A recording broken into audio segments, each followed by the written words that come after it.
Well, near term, I think we have to remember that this tragedy didn't really occur in an area of great economic importance. And that's one of the reasons why the market has reacted so passively to it. But you're absolutely right. If storms of this magnitude are going to reoccur in the Philippines regularly and hit more high impact economic areas, for example Manila, then necessarily that's going to be much more negative for the Philippines going forward.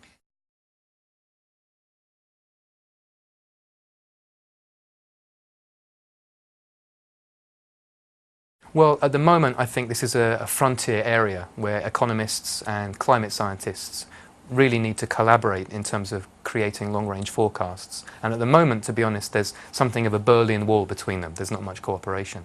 But I do think that once the two sides come together and start looking at the long-run picture, then yes, if the climate worriers are correct and global warming is going to be a real problem, then absolutely that will have a huge impact on a very wide range of countries. And the Philippines is definitely one of them.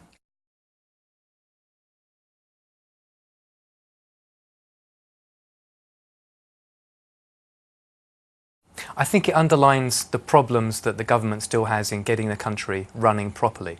But equally, after a storm of that magnitude, I think most countries would struggle. America certainly did after Katrina, for example.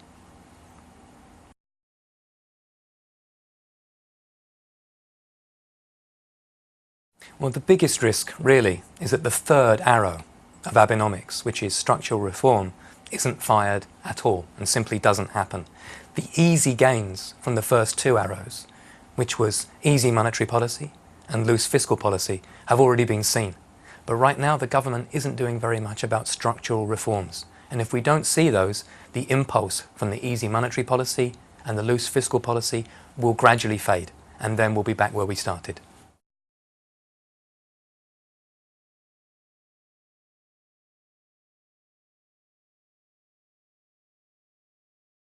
It's improving. I mean, exports are up year on year. The problem is that there are structural factors which are undermining Japan's trade deficit, or trade balance, I should say. First of all, of course, there's an energy shortfall. Since they closed down their nuclear power program, they're having to import much more energy. But secondly, because the Japanese population is declining quite rapidly now, more and more Japanese firms are relocating production into Southeast Asia and China, where there's an expanding population and an expanding market. And there's no reason for them to stop doing that, given that the population will continue to shrink in Japan. So structurally, yes, manufacturers are moving offshore, and that will help to create a structural trade deficit for mainland Japan.